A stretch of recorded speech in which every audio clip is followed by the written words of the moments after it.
International society for Krishna consciousness, সংক্ষেপে যাকে বলা হয় ইসকন।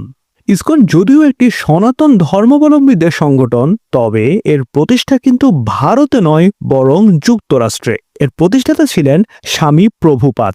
তার প্রাতিষ্ঠানিক শিক্ষা যদিও মূলধারার সনাতনী প্রতিষ্ঠানে নয় বরং স্কটিশ চার্চ কলেজে। তবে পরবর্তী জীবনে শ্রীল ভক্তি সিদ্ধান্ত সরস্বতী ঠাকুরের সংস্পর্শে এসে তিনি আধ্যাত্মিকতার পথ চলা শুরু করেন। কাগজে কলমে অবশ্য ইসকনের কাজ শ্রীকৃষ্ণকে ঘিরে, যেমন শ্রীকৃষ্ণের ভক্তি প্রচার, ভগবদ্গীতার চর্চা, কৃষ্ণ মন্দির নির্মাণ, কীর্তন প্রোগ্রামের আয়োজন করা এবং অসহায় ক্ষুধার্ত মানুষের কাছে বিনামূল্যে খাবার পৌঁছে দেওয়ার জন্য ফুড ফর লাইফ প্রোগ্রাম পরিচালনা। পৃথিবীর বিভিন্ন দেশে ইসকন তাদের কাজ পরিচালনা করছে, কিন্তু রাশিয়া, সিঙ্গাপুর, মালয়েশিয়া সহ মধ্য এশিয়ার প্রায় 10টিরও বেশি দেশে ইসকন নিষিদ্ধ।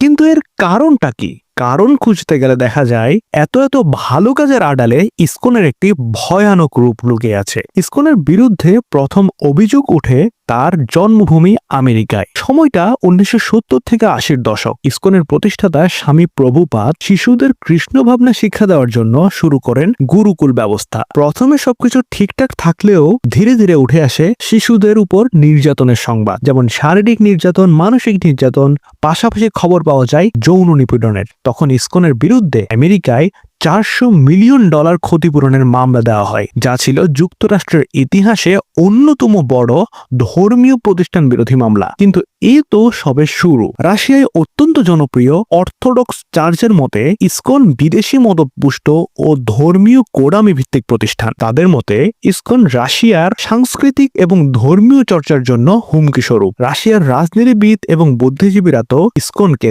চরমপন্থী ধর্মীয় সংগঠন বলে আখ্যা দিয়েছেন। তাদের দাবি ইসকন তার অনুসারীদের মগজ ধলাই করে এবং পরিবার থেকে বিচ্ছিন্ন করে। পৃথিবীর বাকি দেশগুলো কিন্তু একই অভিযোগ তোলে, সনাতনী হিন্দু সেজে তারা হিন্দুত্ববাদের বীজ বপন করছে। তাহলে প্রশ্ন আসে, এই হিন্দু এবং হিন্দুত্ববাদের পার্থক্যটা কোথায়? সনাতন বা হিন্দু ধর্ম হলো একটি ধর্মীয় জীবন ব্যবস্থা, যেটি সার্বজনীন ও সনাতন ধর্মের মূল মন্ত্রই হলো আধ্যাত্মিক মুক্তি ও মোক্ষ অর্জন এবং পরোপকার। কিন্তু হিন্দুত্ববাদ চলে এক ভিন্ন ধারায়। হিন্দুত্ববাদ একটি রাজনৈতিক মতবাদ। এটি শুরু করেছিল বিনায়ক দামোদর সাভারকার। এই হিন্দুত্ববাদের মূল লক্ষ্য হলো অখণ্ড ভারত গঠন ও এক হিন্দু রাষ্ট্র প্রতিষ্ঠা। তাদের মতে ভারতের মুসলিম ও খ্রিস্টানরা হলো বহিরাগত। এই হিন্দুত্ববাদের কাজ কোনো অংশেই টেরোরিজম থেকে কম নয়।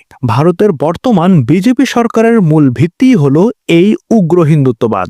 এই উগ্র হিন্দুত্ববাদীরা সারা বিশ্বে ভারতীয় মদতপুষ্ট এজেন্ট হিসাবে কাজ করে যাচ্ছে। ইসকনের কর্মকাণ্ডেও কিন্তু এই হিন্দুত্ববাদী টেরোরিস্টদের ঝলক দেখা যায়।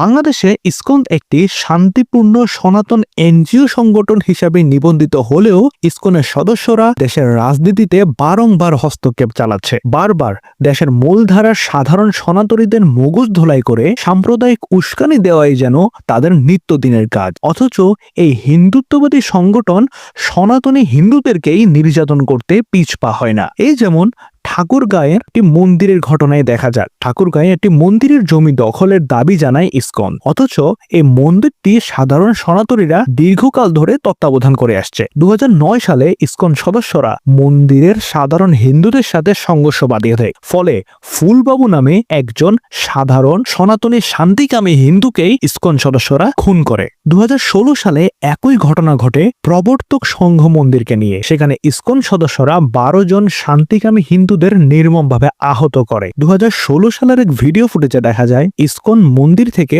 পাশের মসজিদে গুলি ছুটছে ইসকন সদস্যরা। আরেকটি ঘটনায় দেখা যায় ইসকন সদস্যরা পার্শ্ববর্তী মসজিদের তারাবির নামাজে বাধা দিচ্ছে। একসময় হরে কৃষ্ণ মুভমেন্ট নামে পরিচিত ইসকনের স্লোগানেও এখন হিন্দুত্ববাদীদের প্রতিফলন দেখা যায়। ইসকনের চিরন্ময় কৃষ্ণকে ঘিরে এখন পুরো বাংলাদেশ উত্তাল। তাকে নিয়ে তার শিষ্যরা একদিকে যেমন শিশু ধর্ষণের অভিযোগ তুলছে, অন্যদিকে এক ভিডিওতে দেখা যায় এক নারীর সাথে তার পাপাচারে লিপ্ত হওয়ার কাণ্ড।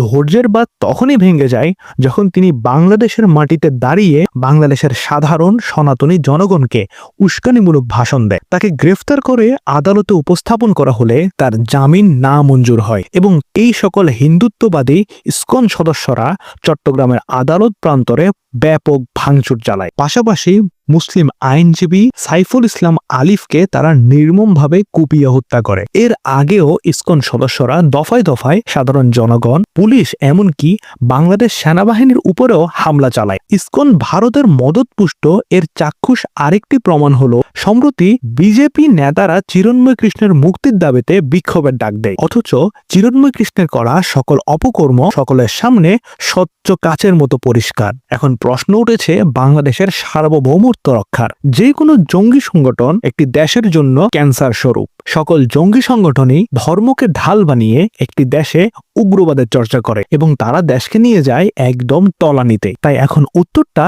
আপনাকে দিতে হবে। আপনি কি আসলে ক্যান্সার মুক্ত, জঙ্গি মুক্ত বাংলাদেশ চান কিনা? উত্তরটা কমেন্টে জানান।